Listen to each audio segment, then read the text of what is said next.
آپ نے ڈاکٹر صاحب کے خوبصورت الفاظ سنے. محبت تے ہر کوئی کرتا ہے تو پیالہ تے کوئی پڑتا ہے. ماشاءاللہ ماشاءاللہ، یہ محبت کی باتیں ہیں ساری. تو اب میں اگلے مقرر کو دعوت دیتا ہوں. جناب عبدالرحمن نعیمی صاحب سے گزارش کروں گا، آسن نعیمی صاحب، حضرت علامہ آسن نعیمی صاحب سے گزارش کروں گا جو ڈسٹرکٹ خطیب پتوکی کے ہیں. آسن موہینی صاحب ڈسٹرکٹ خطیب پتوکی سے، ان سے گزارش کروں گا وہ اپنے خیالات کا اظہار کریں.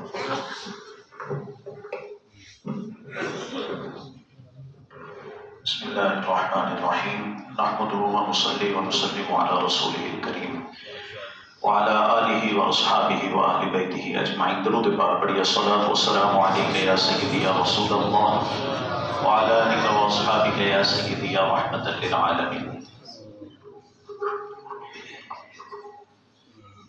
حضرت صاحب کے تعارف کے حوالے سے بہت ساری جہات ہیں آپ کے تعارف کو سمجھنے کے لیے. آپ کی تحریر کو دیکھا جائے، آپ کی مدلل تقاریر کو سنا جائے اور آپ کی شاعری کو دیکھا جائے، فتاوی رضویہ شریف کے طباعت اور اس کی اشاعت کے سلسلہ میں جو آپ کی خدمات ہیں خصوصی، ان کو اگر دیکھا جائے تو حضرت صاحب اپنی مثال آپ ہیں. پرانی واقعات ہمارے لیے بہت سارے سبق دیتے ہیں، ہمارے لیے بہت ساری نصیحتیں چھوڑتے ہیں. قرآن پاک کے ایک بہت مشہور واقعہ ہے، وہ میں عرض کرتا ہوں انتہائی اختصار کے ساتھ، اور پھر اس کا نتیجہ میں اپنے لیے بھی اور آپ سب اپنے لیے اس میں سے ضرور تلاش کیجئے گا. کہ حضرت سیدنا موسیٰ علیہ السلام اللہ کے حکم سے اپنی قوم کو لے کر جب دریا کی طرف روانہ ہوئے، اللہ پاک نے دریا کو حکم فرمایا، اس نے راستے بنا دیے. اب جناب سیدنا موسیٰ علیہ السلام اپنی قوم کو لے کر ان راستوں سے گزرتے ہوئے دریا کے دوسرے کنارے اللہ کے کرم سے، اللہ کی حفاظت سے بحفاظت وہاں پر پہنچ گئے.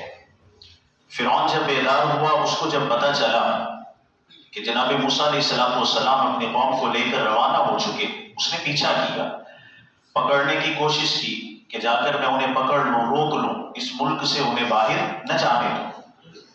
جب وہ کنارے پہنچا، اس نے دیکھا سامنے راستے موجود ہیں. اب یہاں قرآن پاک جو چند جملے یہاں پر ارشاد فرمائے اور سبق دیا، وَاتْرُكِ الْبَحْرَ رَهْوًا، دریا نے رب کی خدمت میں عرض کی بارگاہ میں کہ پروردگار جو ڈیوٹی تھی کہ تیرے ماننے والوں کو یہاں سے گزارنا تھا، وہ ڈیوٹی پوری ہو گئی. اب میں مل جاؤں، جڑ جاؤں، یہ روانی اسی طرح برقرار ہو جائے، تسلسل قائم ہو جائے. لیکن حکم ہوا وَاتْرُكِ الْبَحْرَ رَهْوًا، ابھی رکے رہو، ابھی آپس میں ملنا نہیں، آپس میں ملنا نہیں. توڑنے والوں کو دکھانا ہے کہ ملنے والوں کو نجات ہم کیسے عطا کرتے ہیں. فرعون، اس کے مظالم، اس کا نظریہ، اس کی فکر، اس کی سوچ کہ توڑنے والوں کو ہم نے دکھانا ہے کہ ملانے والوں کو ہم انعام کیسے دیتے ہیں، کامیابی کیسے دیتے ہیں، ابھی ملنا نہیں. فرعون نے دیکھا راستے بنے ہوئے ہیں، جوڑا ہو گیا اپنے ماننے والوں کے سامنے کہ میں نے تمہارے لیے راستے بنا دیے، قائم کر دیے، یہاں سے گزر کر ہم نے ان کا پیچھا کرنا ہے، ان کو پکڑنا ہے. لیکن جب وہ درمیان میں جاتے ہیں تو وہ پانی کی موجیں آپس میں مل جاتی ہیں، وہ سب کے سب غرق ہو گئے. واقعہ تو اختصار کے ساتھ یہاں مکمل ہوا. اس کا نتیجہ کیا نکالنا ہے؟ ہم نے اس کا نتیجہ یہ نکالنا ہے، ایک ہے منزل اور ایک ہے راہبر. ایک ہے منزل اور ایک ہے راہبر. منزل پر پہنچنا ہر کوئی چاہتا ہے، لیکن کامیاب وہی ہوتا ہے جس کو راہبر اچھا مل جائے. ان کے راہبر جناب سیدنا موسیٰ علیہ السلام، اللہ کے بھیجے ہوئے پیغمبر، رسول، جلیل القدر پیغمبر، صاحب کتاب و شریعت پیغمبر. ان کی منزل کیا ہے؟ خدا کی ذات پاک. اور منزل تک پہنچنے کا راہبر کون ہے؟ جناب سیدنا موسیٰ علیہ السلام. کامیابی ملی کہ نہ ملی؟ کامیابی ملی کہ نہ ملی؟ بعد میں تو ان کے کرتوت ہوئے کہ جن کی وجہ سے ضربت علیہم الذلۃ والمسکنۃ وباءوا بغضب من اللہ، یہ چیزیں آئیں. لیکن اس لمحے تو ان کو منزل مل گئی نا، بحفاظت فرعون کے مظالم سے بچ کر وہ دریا کے دوسرے کنارے پہنچ گئے، کیونکہ ان کے راہبر جناب سیدنا موسیٰ علیہ السلام تھے۔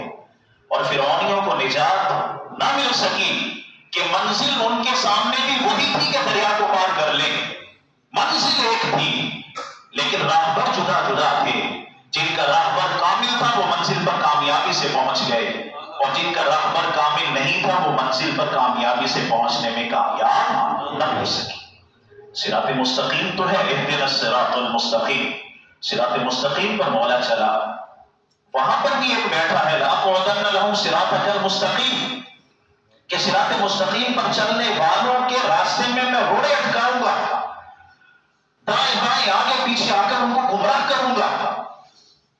اب چلتے ہوئے جو اس کے ساتھ چل پڑا وہ منزل پر کبھی پہنچے گا نہیں، اور جس نے پڑھ لیا صراط الذین انعمت علیہم، انعام یافتہ لوگوں کا دامن جس نے تھام لیا، اس کی منزل بھی اچھی ہے اور منزل پر پہنچانے والے راہ پر بھی اچھے ہیں۔